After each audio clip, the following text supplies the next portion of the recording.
Welcome to the Mike on Much podcast. I'm your host, Mike Veerman. I'm here with my friend and trusty producer, Max Kerman, as well as a pop culture aficionado, Shane Cunningham. As you know, this is one of our sort of more unique episodes. We still don't really have a name. We sort of name them something every episode.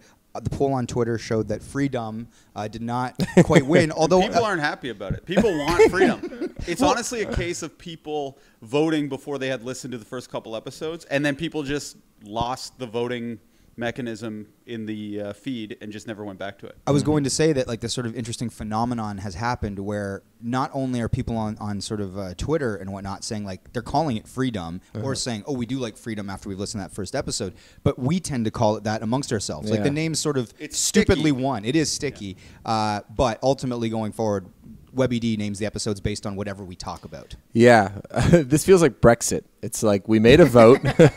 Like we all came to a decision. Yeah, we have to live with it. But people are like, can we do another Brexit vote? Like that's what I think this is leading to. It feels like codename freedom. Yeah, but then every episode has something different. Cool. But the plan is to use quotes, like a memorable quote from every episode to name the episodes. So they'll all be unique. They're all a snowflake in their own way. Right. Every podcast is unique and different. And speaking of that, yesterday we had a discussion, and I think we're going to quickly address it off the top. So we're just going to give Shane the floor.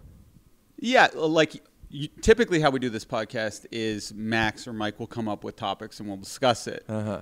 And even then, I'm kind of struggling to speak because I don't always have the best diction, right? Like it's not my it's not my strong suit. Whereas Mike can kind of speak on anything on the spot very well. Like Mike could give a speech and it would just be like perfectly worded. But for me, sometimes I have to like really think about how I'm going to say something and if I'm really meaning what I'm saying.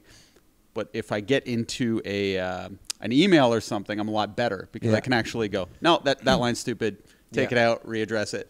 And much like how everyone was complimenting Felicity Huffman's write-up, where she actually her had apology, where she actually had time, run it through a couple PR people, etc. Not that I did that, but I did. You specifically hired Felicity's PR people After the pod, $10,000 later. Find me Felicity Huffman's PR people. No, but what happened yesterday? We recorded the pod, and I honestly was feeling fine with it. I had a little tinge of like, oh, I'm probably going to regret some things, but it'll blow over. The second I leave, literally, I get a message from Max, and you screen grabbed a message that we had from the previous pod, which I was fairly light on the Justin Bieber issue. This is what we're talking about. If this is the first episode you've listened to, we're talking about the Justin Bieber hoax where he posted on Instagram that he was pregnant and ultimately he was getting a dog. And my viewpoint was people are being too sensitive about it, right? So... And you were more commenting just generally on the state of comedy as well. Of course. Related to the issue, but also... So that was the position he took. Yeah. Of course. So that's what I said on the first episode. And I very lightly touched on it. But it garnered two very kind messages, actually. Well, just thoughtful messages. Thoughtful messages kind of explaining why something like that was upsetting, etc. And I was like, uh-oh, they're really going to hate me for the episode we just recorded. Because then I really doubled down and go into it and maybe didn't necessarily say the most sensitive things. For example, there's one part that seemed to trigger some people where I said, everyone wants to have a child like in their likeness, which I do think is true. But I was like, if not, it sucks. But adopt. And that seems like I'm just saying, you can't have a baby, adopt one. Like, you know what I mean? Very flippant. Yeah, very flippant. But I just want to say I was in that exact position. I wasn't just speaking from a person who hasn't been there. My wife has lupus. I was told when we first met Alex, we got into a conversation about having kids, and she told me that she wasn't able to have kids or she shouldn't have kids because the doctor advised her against it. So I was seriously considering adoption before we had our kid. And then when we had our kid, we were warned if we do attempt, it's going to be a high-risk pregnancy. Sure enough, our child tested positive for abnormalities, and which put me through this whole thing. The whole pregnancy, I was uncertain whether my daughter was going to be a normal baby or not, or typical normal childbirth. And then we were told that it was a false positive, so we were cleared for there. Yeah. And then right before my daughter was born, we were told that she had a heart issue. It's called coarctation of the aorta. And this was around April. And by the way, this is when all the fucking April Fool's jokes were coming in. And all I remember is looking at these jokes, just how it didn't matter. And I couldn't even think of anyone worrying about kind of a joke like that when there's such bigger things going on in your life. And so when this topic came up, I was like, trust me, no one who's actually going through an issue like this is worrying about a fucking Justin Bieber joke that's misguided and not even trying to perpetuate hate. He's just trying to do a stupid joke that's been done a million times over. And I just thought, since he's Bieber and he's seen the joke a ton, he forgets that his is going to be viewed under this crazy microscope. So anyway, I got a bunch of messages from women just talking about how I was kind of being insensitive. But I just wanted to know, I wasn't speaking from like an outsider's perspective. I had been through that situation. So I sent them a message, and then I was getting more messages. I kept just copying and pasting the same message and sending it and seeing how they reacted to it. And everyone reacted very kindly to it. So I'm just going to read the message I sent because I'm better at distilling things when I can read it or when I can type it out. Okay, so I usually said their name off the top, but I just said, I totally agree that the false pregnancy gag is horrible. My wife, who runs a mom blog, informed me that this type of joke isn't cool within the mom community. She sent me this attached photo shortly after she listened to the episode. And the photo she attached me was a little write-up on how this thing isn't cool that was sent around to her mom blog. And I said, as much as I hate this joke and pretty much all April Fool style jokes, I think Bieber's intent was benign, and the outrage / way he publicly was reprimanded was extreme for a joke that is fairly common, unfortunately. I suppose he is just being used as a conduit to get the message out into the mass public consciousness that this style of joke isn't going to fly anymore. I know that my view of people being too sensitive isn't exactly what a woman struggling with conceiving wants to hear, but for a person who is drawn to comedy, I have a natural inclination to fight / defend free or freer speech, even when the speech kind of sucks. Obviously, this stance is going to get me in situations where I come across as a hypocrite because certain types of speech I truly believe there's no place for. To say the least, it is a tricky position to defend the right to do a joke that I do not care for at all. Thank you for listening to the pod, and I hope our conversation keeps the conversation going in the right direction. And that is a direction where people are more considerate. And that's honestly the way I feel. And I didn't mean that people are being too sensitive. I just thought the people who were commenting on it weren't actually people in the situation, and they were reacting to what they presumed other people would feel, which sometimes happen when someone's being mildly racist or joking. White people will be like, that's racist, when it's like they don't even really know. They're just assuming. Yeah. So anyway, that's my thoughts on it, and we can move on. Cool. Just one more thing I'd like to add. So I think the context that you're providing for your personal experience is making your viewpoint empathetic. So somebody, even a mother who's had miscarriages, she'll go, oh, okay, I understand a little bit more of where Shane's coming from, and also understand his commitment to comedy. Okay, this gives me context. I think it's also alongside we can add that you can't discount anybody's personal feelings or experience too. So and understanding if someone's had a miscarriage and they've had and it is a triggering thing that we have to be sensitive to that like too. If we had an issue where, let's say it was about race relations and we brought a black person in to talk about it, just because they say their opinion and they happen to be black doesn't mean that is the ubiquitous thought across the platform. Yeah. And all I was giving was my opinion as someone who has been through this, and not to say my opinion is right or universal my for that feeling, community or whatever. Exactly. And that's all I wanted to kind of clarify, because I'm not all we're doing this for is to give our opinions. Yeah. And if it feels like we can't give our opinions because we're not qualified to talk about it, it's like, oh, all we're doing is giving our frivolous opinions, take it or leave it, and we very well could be wrong. Yeah. Cool. We have 3 topics that we want to get to today. We do have 3 topics that we're going to hit Mike today. is very excited about. I'm excited about a couple of them. Well, okay, so these are the topics today. What we left on the table in yesterday's episode was SNC-Lavalin, which we will get to. Erica, you're very excited about this, correct? Yepper. I am. The second topic was going to be Johnny Manziel, the football player, changing his name to John Manziel, which is funny in its own right. But we're changing that. Max called an audible this morning on text to our group. He said, that's out. We're now talking about tailgating in Ontario becoming legal. I wrote a whole statement about the John thing. Okay, well, we can do whatever. title of your essay, Dirty John. So maybe we can hit that at the end. But we are going to talk about tailgating within Ontario. And then the third topic, which I'm very, very excited about, maybe we'll start with this, is Magic Johnson resigning from the Lakers. And I know you might be listening to this and you're like, bro, I'm not a basketball fan. I don't care. But I think this is kind of a universal story because of the way in which he did it and basically just his motivation for doing it. So for a little bit of context, last night was the second to last night in the NBA. It was a huge night. Two major players, Dwayne Wade and Dirk Nowitzki, are retiring, and they both had their last home games. It was a huge sort of like moment at Dirk Nowitzki's retirement. All of the great forwards showed up. Scottie Pippen, Charles Barkley, Larry Bird. They were all there on the court to send Dirk off. It was this beautiful moment. Dwayne Wade had this magical moment. They both scored 30 points in their home games. Anthony Davis, who wants to trade, literally off his team, wore a T-shirt to his game that said, "That's all, folks."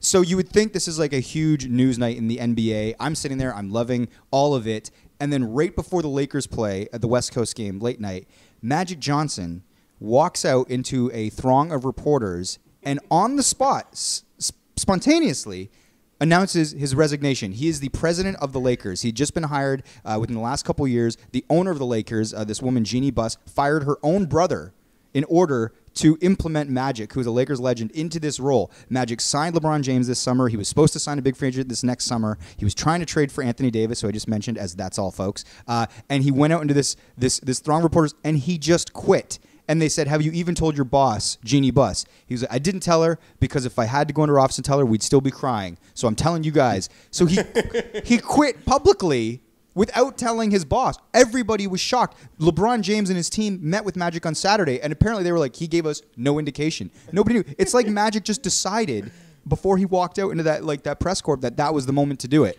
Was that a clinching game they played? Like if they had won, would they have made the playoffs? No, they've been out for a long time. Wow. But so there's a few things. Magic's whole reasoning was, listen, it's like, I got a great life.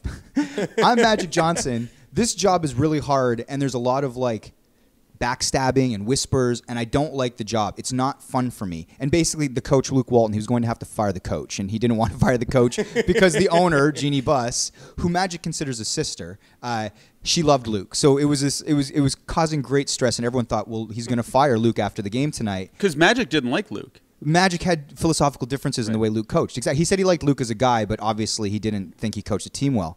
But I guess, and maybe we can speak to this, is in a universal way. It's like, how do you guys feel about the way he quit? Meaning, like, it'd be like dumping somebody like on text, or like, well, somebody made I saw this on Twitter. It's like dumping someone on text, and then somebody's like, actually, it's more like standing up in a restaurant and announcing you're breaking up with the person while they're literally like 7 tables over, and they're just kind of hearing it in front of everybody. Like, it was just, I think it was embarrassing for the Lakers, but I also kind of understand Magic's position. Yeah, well, Ramona Shelburne, who's a Lakers reporter, she had a good column. And best friends with Jeannie Buss. Yeah, on ESPN.com, just talking about how Magic Johnson just has the best life, and he just wasn't ready to actually do any of the grunt work or the difficult work that it takes to be a CEO, basically. Because when you're a CEO, you have a lot of power, you have a lot of money, but you have to make a lot of really hard decisions. Like, that is why you're paid the big bucks. And literally held accountable for those decisions. Yeah, but Magic Johnson is probably doing the math in his head. He's like, I can be rich and powerful. Everybody loves me. And everybody can just love me, but I don't actually have to do any of the mean stuff that makes me feel a little bit uncomfortable. Totally. Because he's a massively successful business guy. He's like opened movie theaters, and he's a real like entrepreneur.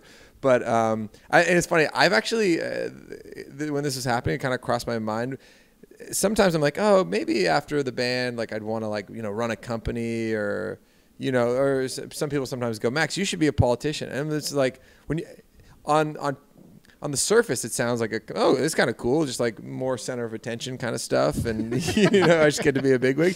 But then you go, no, actually, those jobs are so hard, and people have it so tough. And I'm like, no, I think being the singer of a rock band is actually the best job. Yeah. Then that's basically what Magic Johnson's got to do for his whole life, basically. I actually thought of you when Magic was giving this speech. 100%. I was like, this reminds me so much of like Max, like biting off more than he can chew. And then, but I wouldn't bite off that. I'm pragmatic enough to know that I wouldn't get myself in a situation where I'd end up embarrassing myself. That's where Magic screws up, because Magic's done this before. He signed up to coach the Lakers, and then he just quit. He hosted his own TV show called The Magic Hour. And then he just quit because it wasn't going so well. With Bill Simmons, he was on a show too, Yeah. and Countdown. quit. Yeah, And then he just quit. Yeah. See, I'm not that irresponsible. So here's where when I was looking at Magic and I was watching him give that speech and just quit. Also, like, it was just a bad look. Did you guys watch the speech? No, I didn't know it was available to the public. At one point too, he's like, so they're like, does Jeannie know? He's like, no.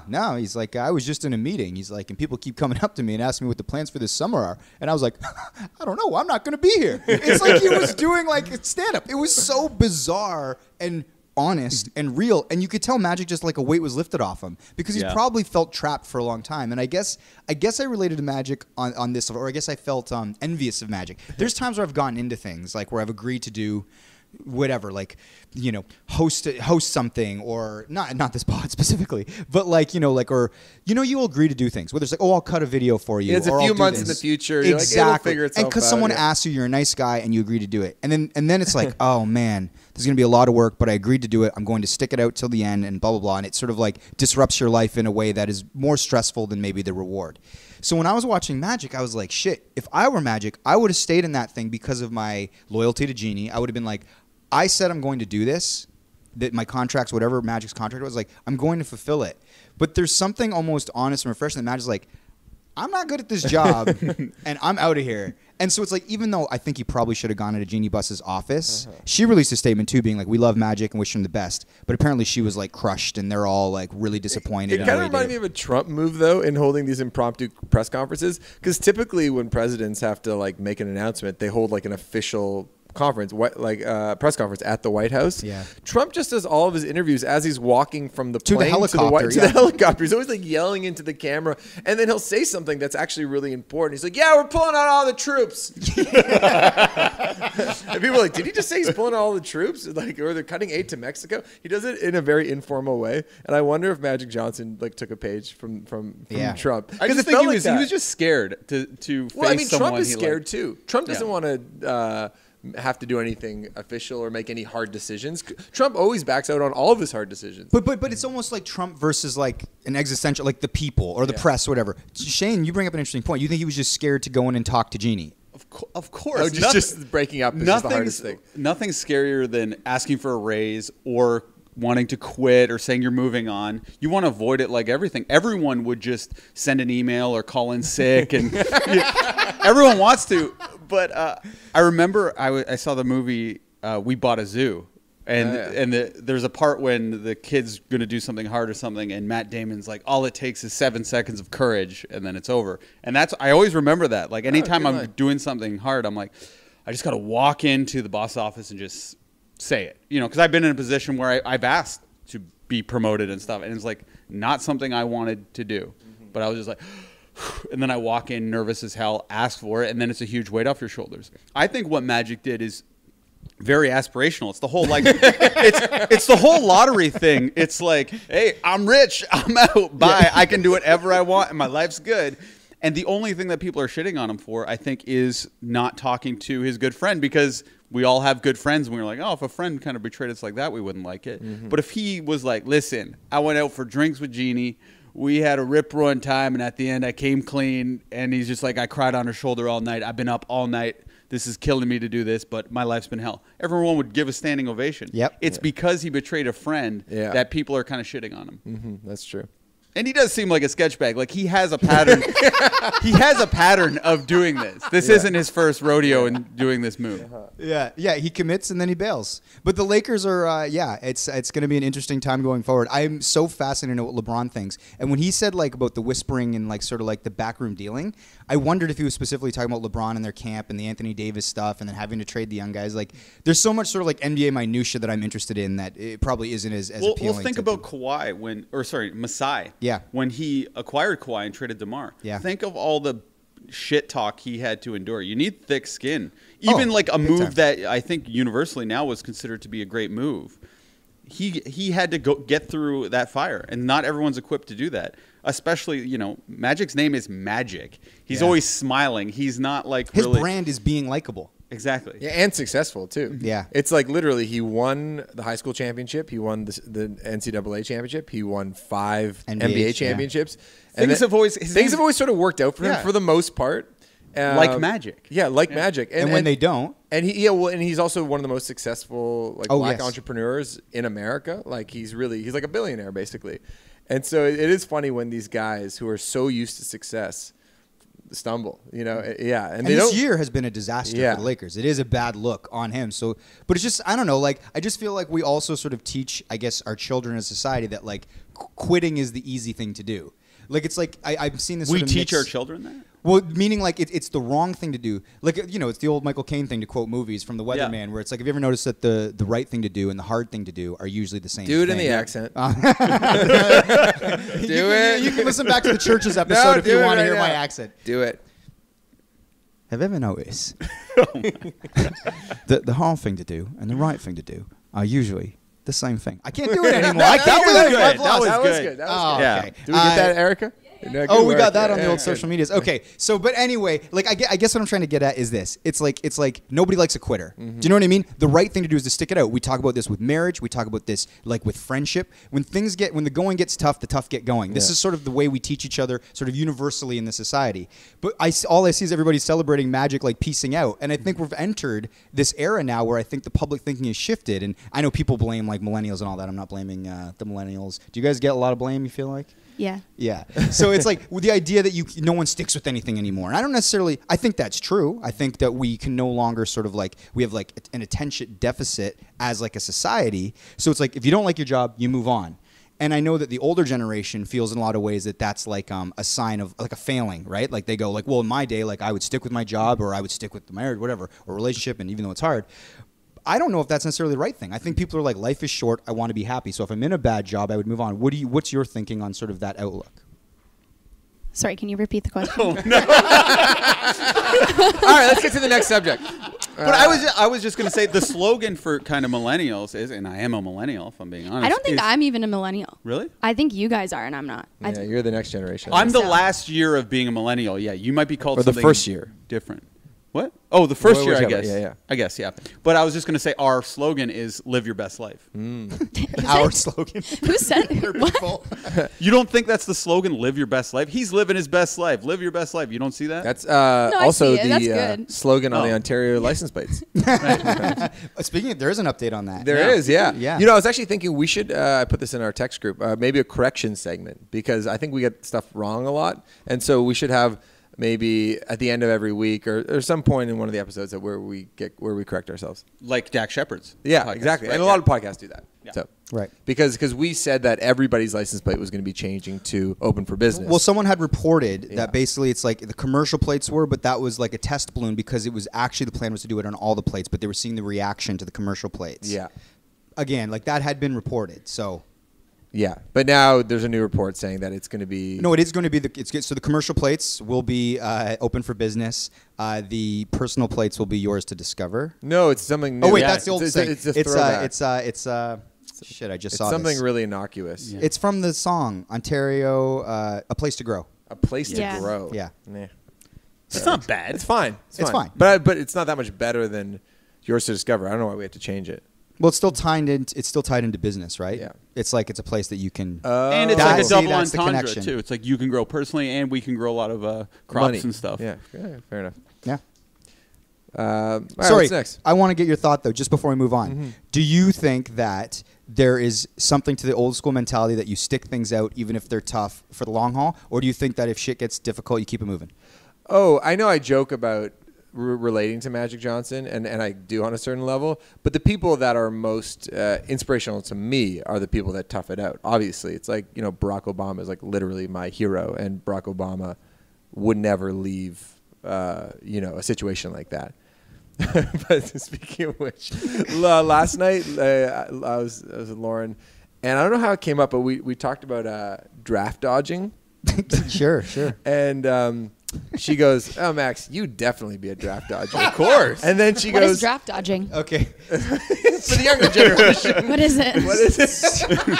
So there's this thing called the Vietnam War, and I heard of it. Yeah. Good morning, Vietnam. Yeah, that's a Robin Williams movie. So essentially, basically, for like any war, whenever there's like conscription, like you need to basically, if enough people don't sign up when we're at war to be in the army, you get drafted. And so Right. men of a certain age, between like 18 and 32, or I don't even know what the ages are, you have to go. And like anything in society, there's all these loopholes to get out of it. So instead of being sent over to Vietnam to fight somebody else's war, Right. you could have bone spurs If in you're your sick. feet. Exactly. And or if you're, I think if you're in college, you could get out if you're like a student. So a lot of like people, wealthy people like Trump, you know, you just find the right doctor that says, oh, he has bone spurs, and so he dodges the draft. But I mean, a lot of politicians have been draft Yeah. dodgers. Because basically, there's the Creedence Clearwater song, you know, "Fortunate Son" is like, I'm not no fortunate one. I'm not a, you know, is it a politician's son? I'm not quoting it right. Yeah. But basically, it's all about the idea that like, if you have the means, you can get out of going to fight.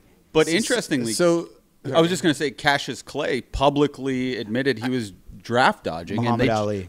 He changed his name to Muhammad And Ali. he had but to serve jail time.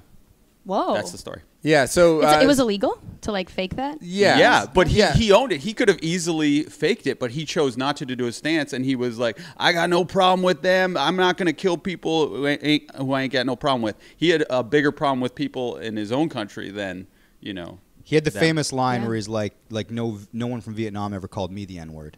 yeah. Basically, like, so it's like, but- I'm gonna go over yeah, and fight yeah. these guys when there's. So he willfully, very publicly said, I refuse to fight. To make an example of him, they put him in jail. And all I that wonder stuff. if the internet had existed back then, if he would have changed his stance. I'm sure he would have got some Twitter hate from people all around the world. So Lauren goes, all right, let's go through the Champagne Boys. Who'd draft dodge and who'd serve? Interesting. And then she goes, okay, Jug would definitely serve. Sean would serve. Julian would definitely serve. Oh my God, she's so wrong on Sean. You know, she goes, Mike wouldn't serve. He'd Wow. draft dodge. Shane, he'd draft dodge. The Nut would definitely draft dodge. Greg would draft dodge. Matt would be like a conscious. Anyway, basically everybody who's involved in the pod is First a of draft all, dodger. first of all, I wouldn't serve on principle, like Muhammad Ali. Yes. First of all, I am a man of motherfucking principle. Thank you, Lauren, very much. Secondly, I'm not a man of means. I do agree with Sean. I agree with Shane. I think Sean would find every way to get out of it. Sean would say stuff, he though. was going to do it. He's And then into history. Get the fuck out of here. Sean would be like, I'm absolutely going to do it. I'm going to fight for my country. And then he'd be like, I pulled a hammy. Don't play soccer before the draft, I'll tell you that much. Oh man. Okay, anyway. And I would fight depending on the type of war. If people were invading Canada or I felt like it was a just cause, like sure. You'd kill a man. I would kill a man under the right circumstances. I mean, Really? listen, I am the biggest pacifist. Like I've like ever since I was a kid, I just like I hate conflict. I hate bar fights. I just hate all of that fucking buffoonery. So I despise violence. But like, do I think that there could be a circumstance like, you know what I mean, like in the world in which like we would have to actually like bear arms potentially? Do you know what I mean? But I'm not going to go to Vietnam to fight or like Iraq to fight some like sort of like political war like where I don't even understand the motives. But I guess that's what I'm saying. Yeah. I think all people who aren't tough despise violence. Like I'm speaking for myself too. Yeah, if you can't fight and you're a weakling, Exactly. yeah, exactly. No, Well, I think that's kind of where Lauren probably got her rationale from. Sure. Yeah, because like none of us are tough. But Sean did. but Jug is like no, Jug is kind of tough. I say. okay. He's- All right, you need to start hanging with more tough guys. Yeah. Oh, none of us are really tough though. Think about the people in our group.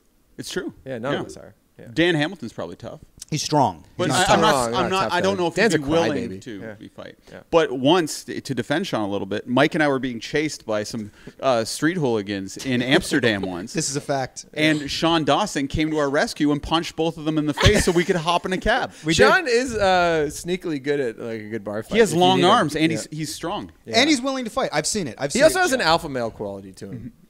For our listeners, like who's Sean? John's a realtor in Hamilton. Yeah. Yeah, he needs a new realtor name, like sort of like playing on this toughness. Yeah. Get you the lowest prices and defend you in a bar. Yeah, there you go. He did defend us, so we were able to jump in the back of the cab. Yeah, And then stupidly, I started making fun of the cab driver. I was like, because I was kind of drunk. I was like, "Who taught you how to drive?" or something like that. And the cab driver stopped the car. He goes, "Get out!" And after we got away But from the the guys are hooligans, still within running distance of us. they're still coming down to get the car. I go, "Go! I'm sorry! And then he books it, so we got away from the hooligans. Oh man, hey, we're pacifists, man. Yeah. That was hilarious. Yeah, good times. What's next on the agenda? Tailgating. Tailgating. Yeah. Okay, so in the so tailgating at this point in Ontario is illegal. You can't drink in parking lots before sporting events. I guess the Ford government has decided to present a bill by which this would now be legal, and we can all get into parking lots and we can drink before TFC games, Raptors games, Leaf games. Erica is literally nodding her head vigorously. Yeah, right Erica now. texted in the group chat. Yeah, What you did he said say? that headline makes me giddy in our group Yeah. chat. I love tailgating. It's so fun. And I'm a big fan of like roadie beers. Like, you know, bring a beer in the Uber. Maybe I shouldn't say this. I No, don't know. that's fine. Or Everyone like does it. bring a beer like on the subway, like to get to the place. That is and fun. Bring a beer Everything. to church. It's fun. Yeah. Like I'm all about this. I love tailgating. I went to a Buffalo Bills game in the fall. It's a great time. So much fun. Yeah. A lot of So you're tailgating. about drinking Yeah. and driving as long as you're not the driver. Yeah, absolutely. Right. Yeah. I will say so. I feel like I've always kind of been like it annoys me that we've always been in a bit of like a nanny state. Like it's like it used to bother me a lot that I couldn't like leave my home with a can of beer, walk to the bar, and then throw the beer out at the Like bar. the That's what I'm Germans do. saying. That's what I'm saying. Like or, in Vegas or in Detroit. Exactly. Like Yeah. yeah. So like I don't think it's legal yeah, in that might not be Detroit. legal. I think we just did it. Where were we where you could just walk around with the beer? Vegas, you can do that. Oh, I thought we were in Detroit. In I was pretty drunk. Places. I thought Detroit had a lot of casinos. Yeah. like you can get in the cab in Vegas with your giant can of beer. Like there's no rules in Vegas. It's kind of like adult amusement park. Also, you if know? you're in like Hamburg or Berlin or Munich, people are having a beer on their walk home from work in a very civilized way, as if they're holding a cup of coffee. So it would be fine if we got there and there wasn't that kind of regulations. I also understand why it's there. People, it only takes like a couple jerks to like get publicly intoxicated, litter the streets. I get it. So it's like, you know, I understand why they do it. The tailgate thing is interesting to me because it's kind of bullshit. Like, I don't think you can go to those parking lots with your cooler and drink your own beers. they're going to start selling beer It's outside. licensed to sell Yeah. beers in the parking lot. Because people are doing it anyway, so they're It's like, a- we might as well monetize Exactly. So basically, Not it's like- tailgating in the traditional sense. Of the No, word. like tailgating is like you bring your barbecue, you bring your case of Yeah. beer. I think that if you go to Maple Leaf Square to drink, like before a Leafs game, there'll be a little gated thing, and they'll have a license that they applied for, and you can buy beers from them in the parking lot. Yeah, so this thing that was kind of fun and sneaky, but in kind of like a way you could get away with it, now is turning into like a Disneyland style. Yeah, it was a version of it. DIY thing because the thing Yeah, about going to a it's tailgate cheap. at an NFL game is that you bring a barbecue, you bring your sausages, you bring the beer, Which is and- dirt cheap compared Yeah. to what they're selling in the Yeah. arena. Yeah, exactly. Actually, Mike D went to a NASCAR race, and basically the rules on bringing in liquor into the race car track area is like you can only bring in as many you can fit under your chair or something. So it's like people are just like cramming as many beers like underneath their car chair as Wow. they can. Or it's some like funny old timey rule. Yeah, but you're right. It is more of a nanny state in that sense. I wonder if you can Ontario, smoke yeah. weed in these tailgate parties. Well, yeah, I mean, that's you can smoke weed something- anywhere now. That's what we're all figuring out. Can you? Because you can't smoke cigarettes. Like I couldn't just light a cigarette in here. Well, not inside. No. you But can't I smoke mean, weed I have to inside. be 20 feet away from my building if I want. I don't smoke, but if I was to start, I'd have to be like 20 feet away from the building to smoke. And I wonder if in the parking lot they're going to make it a rule you can't smoke. Speaking of weed, Seth Rogan started a weed company.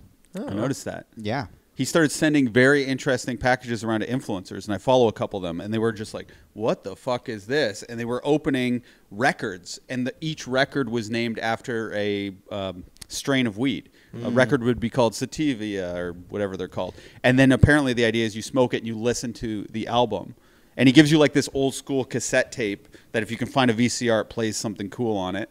And then he gives you like a USB that has all these cool materials cool. on it. Well, it's an interesting Yeah. business play because obviously it's legal now in Canada. So he can start his company here, and if it inevitably gets legalized in the States, and maybe that's still a decade away, maybe it never happens, maybe it's a year away, he'll have established a company here, a supply chain, distribution, and then he's famous, and part of his brand, I think, is like weed. Stoner dude. Stoner dude. So it's like Seth Rogen's weed company, if they can ever distribute it. Yeah. It seems like a very smart, savvy monetary play. Hey, but back to the tailgating thing for a second. though. Yeah. I think it's such a savvy move on the Ford government because it's the thing that everybody kind of agrees on. No one really hates tailgating. It's like politically speaking, it's a move that appeals to everybody, and it's one of those kinds of moves that I wish the Liberals would have done. I guess they put beer in grocery stores. Yeah. But something to appeal more to just like common sense ideas as opposed to like high level policy ideas, which most people don't understand or follow or just think they're being taxed at a higher rate. Yeah. Well, they're good at it would seem kind of like Trump. Yeah. They're good at sort of winning the headline, whether it's Yeah. buck a beer or like the That kind of gas. backfired when Everything's about Yeah. beer, though, right? With Well, they understand the common man in Ontario. Erica's never been happier. She's voting Conservative next election. I'm just kidding. I have no idea what you vote. But the thing is, actually, if you read that article that you sent out, Max, that we all read about it, did you see that a lot of people are suspicious even about the announcement timing? Because there's basically like, did you read the article or did you just send it? I thought I read it, but what did they say? Maybe not. Basically, people are like, oh, it's interesting that this announcement about a potential tailgate is coming because they're making like more cuts to teachers and all that. Basically, they're doing something over here with their left hand while they're like sort of blinking over here with their right hand. And everyone's like, tailgates? And then they don't. Me. I fell for it. Yeah. Anyway, fascinating stuff. But I'm all for like, I guess, looser regulations when it comes to adults making decisions about what they can do in their free time. So overall, you like this idea, Mike? For tailgating? Yeah. I mean, I guess from a business proposition, if people want to apply for a license and sell alcohol, and people want to pay for it, sure, it's a free I country. wonder if people will still sneak in their own alcohol. I don't think it's a tailgate, though. I'm gonna try. Let me say that.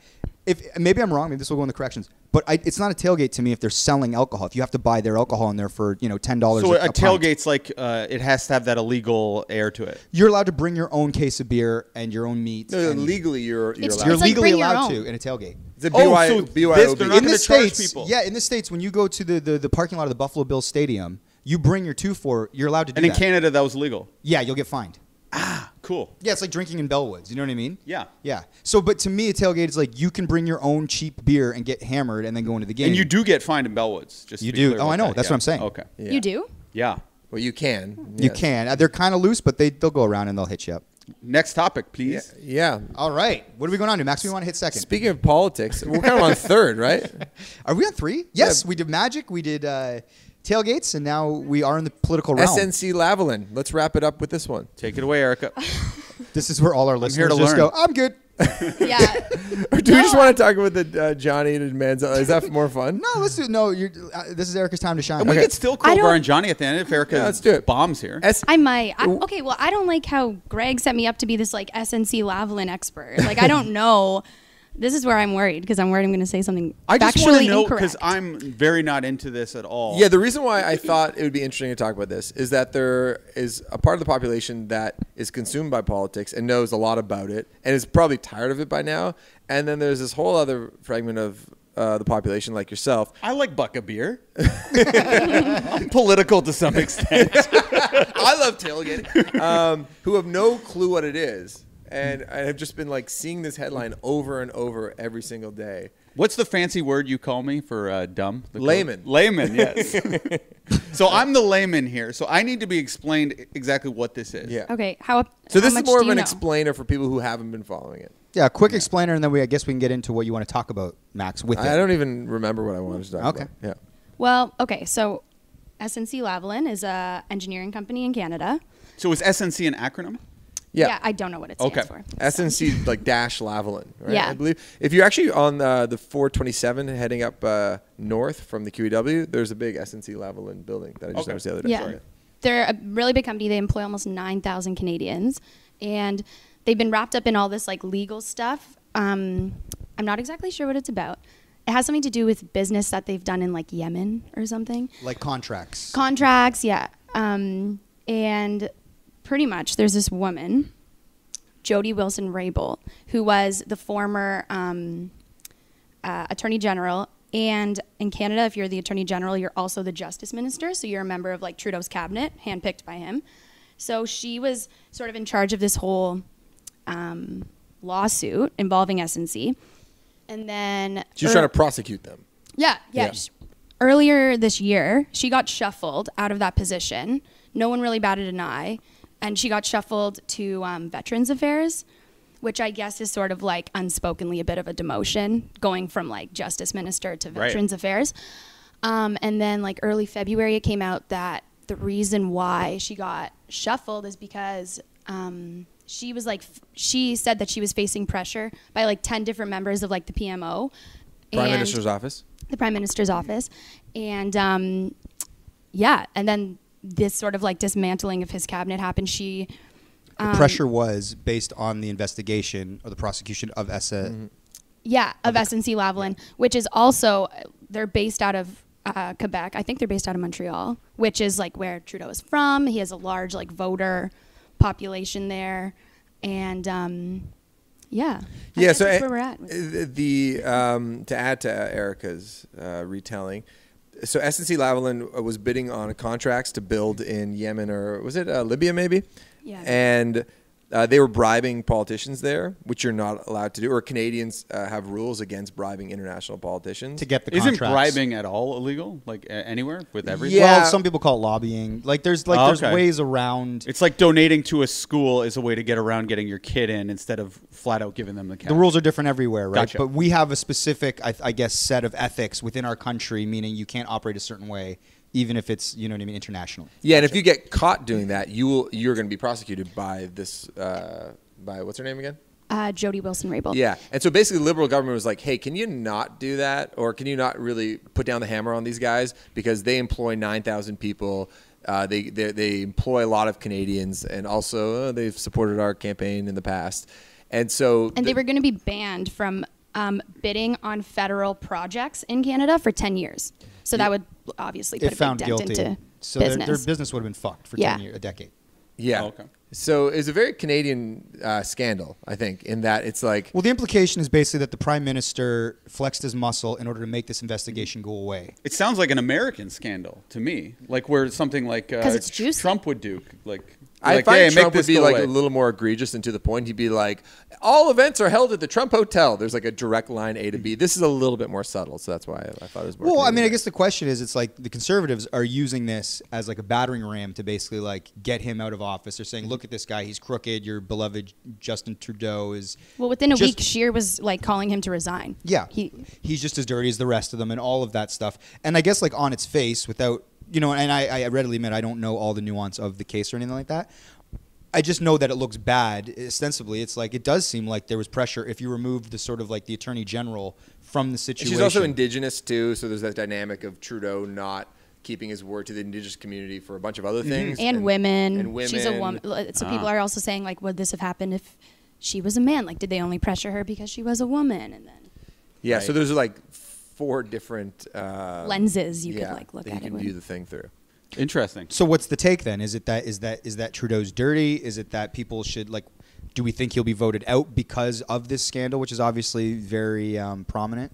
Yeah, when I first heard about it, I didn't find it to be, maybe this is ignorant of me, but that offensive, the crime itself, because I just assumed everybody was bribing people in the Middle East. And That would I know, probably be their argument too. yeah, and I know as Canadians we should hold ourselves to a higher ethic. And Peter Rosenthal, who's the subject of Song for Pete, Little Rain, our Kells material, he wrote a big op-ed in Now Magazine this week, which I recommend that you check out, which is basically like Trudeau should be in jail. I know our friend Dan Hamilton also thinks Trudeau should be kicked out. He's a terrible prime minister. I was getting a text last night about it. But I like that Dan drunk text fucking Canadian political hot takes. actually, it was from your brother, and he was like, Dan thinks he's just as bad as Harper, which was pretty... So Dan was so drunk that my brother was texting his hot takes for him. Send this to Max. Yeah, what is the take? What is your take?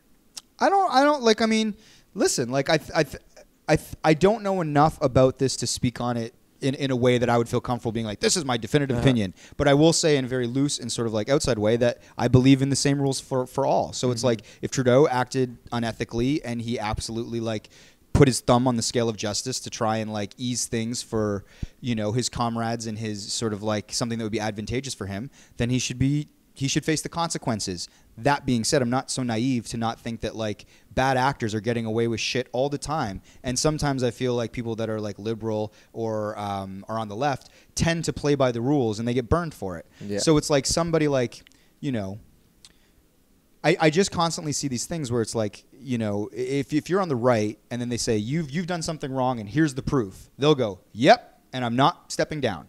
And then on the left, they'll be like, you've done something wrong, here's the proof. And they go, you know what, you're right, I've got to step down. And everyone on the right goes, these fucking idiots, they actually did it. And it's just like I keep seeing sort of like the behavior of like kind of like not really giving in, sticking to your guns, being rewarded regardless of the situation. So in a vacuum, yeah, if Trudeau absolutely like was a bad actor, then fuck him. Well, if Trump did the same thing, everyone would look through it at the worst possible prism, right? They'd be like, he's a bad dude. I know his intentions. But since Trudeau has this very nice packaging, he's a seemingly nice, polite person who's very attractive. It's like, come on, give him the benefit of the doubt. He's a nice guy trying to do the greater good. Mm-hmm. And that one of the reasons I hate politics too is if you turn on CNN, it's all bad stuff about Trump. And if you turn on Fox, it's all good stuff about Trump. For me to actually believe anyone's opinion or actually have a real unbiased view, I need for CNN to be like, this is actually a great thing that Trump did. And I need to hear more stuff that's realistic because people aren't all bad or all good. So anytime anyone says anything about Trudeau, it's usually because they like him already, mm-hmm. so they're on his side. And if they hate him, like Dan Hamilton, it's like, give him the chair. So it's really hard to get anyone's real opinion in politics because people are so steadfast on good or bad. And where's the middle ground that someone actually, like, does Trump ever do anything good, Max? Like, I know you hate Trump. No, but there are occasions where he inadvertently does things that are good. That I hate to admit it, right? Well, I don't even hate to admit it, but I know a lot of people on the left would hate to admit it. So it's like, for instance, a lot of progressives are like, we need to get out of the Middle East. And Trump is like, hey, we're leaving the Middle East. And it's aligned with... They're like, it's too soon. It's too soon, or you're not listening to the generals. There's a process you need to respect. But it's like you were just saying. But you were just saying, hey, Obama, can we get the hell out of the Middle East? And Trump's like, yeah, we're getting out of the Middle East. And so there are occasions, where the priorities overlap, but no one wants to give credit. You're totally right that the news organizations have their biases, and they are tough to give credit where credit's due. After reading Peter Rosenthal's piece and listening to Dan Hamilton, what do you think about Trudeau? As somebody who is liberal-minded and progressive, I'd rather have.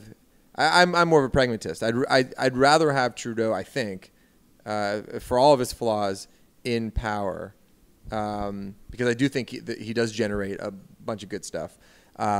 As opposed to this scandal taking him down and the Conservatives being in power, because I think that's a problem. So as much as this is problematic, it doesn't bother me enough to go, okay, let's call another election, have the Liberals voted out, and have the Conservatives take over, because I think that's much bigger. That's a much bigger problem. Right. Well, it's an election year. There's an election, a federal election in the fall. Well, this is the thing, and I think everybody seems to feel that he's toast. Yeah. Yeah. So we'll probably, this is bad timing for the Liberals. Yeah. So it's just like one of those things. If you're on the left, you're like, I know you don't like Trudeau. I know he's disappointed you in some ways. I know we should aspire for more. But this isn't enough for you. Yeah, but just be careful what you wish for a little bit. Is all I'd warn. Yeah. All right, let's finish with Johnny. Let's finish with, you mean John. Sorry, John. So Johnny Manziel is I would use the word famous, maybe infamous, football athlete. He was drafted very high, number 2 overall. Yeah, Heisman winner. Heisman winner in college. He was drafted by the Cleveland Browns. In college, he had a reputation as a party animal. So I bet you he's been to a few tailgates, actually. Full disclosure, I've actually never been to a tailgate. So when I was speaking on it, yeah, you can bring in your own beer, right? I don't want to. Yeah. I'm so terrified of this corrections thing now that I'm like, am I speaking probably? And one other thing I'd like to clarify before we get to Johnny Manziel.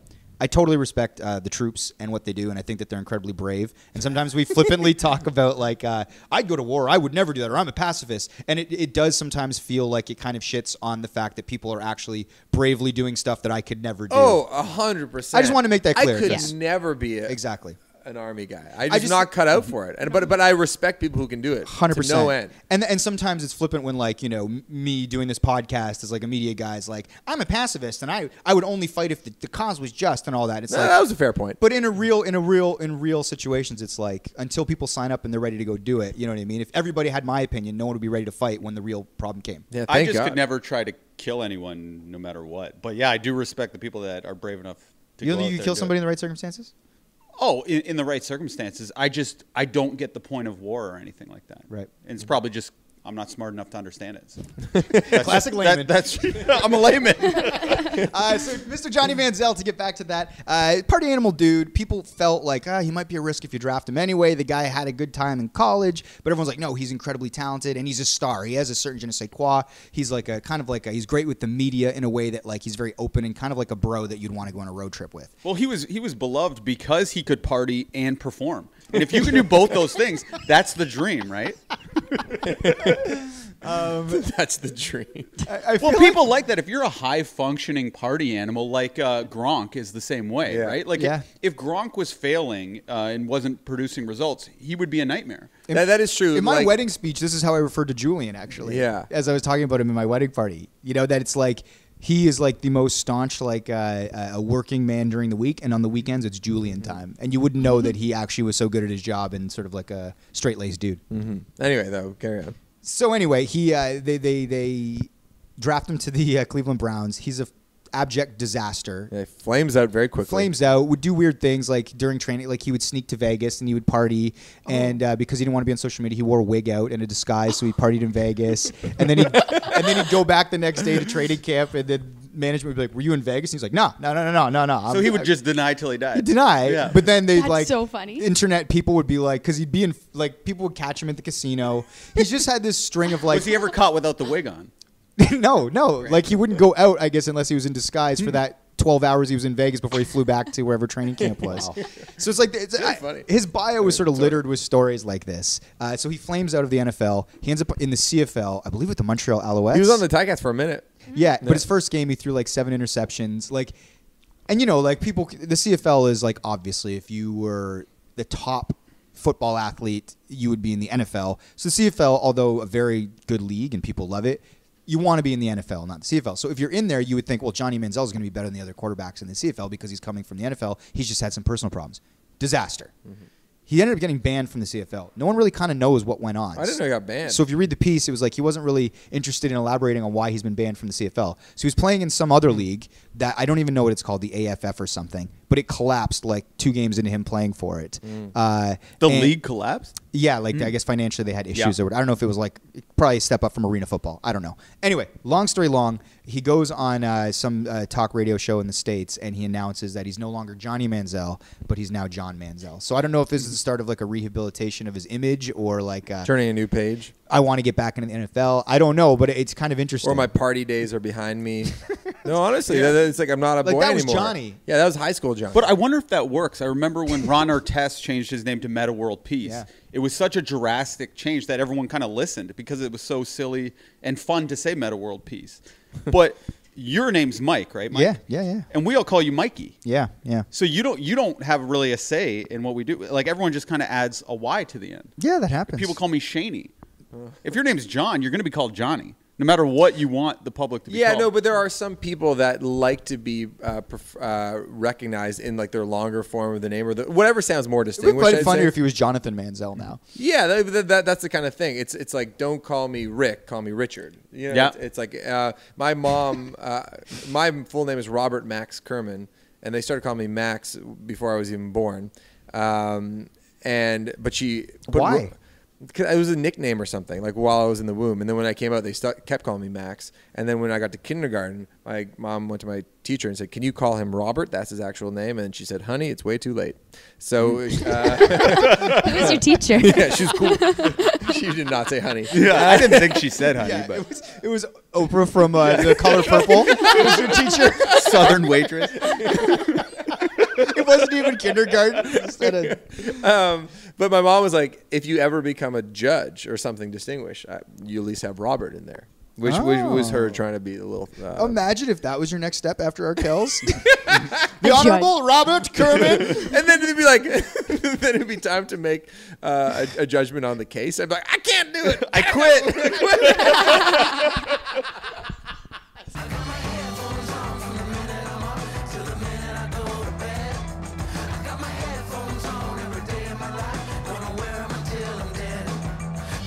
Honey, this episode's over.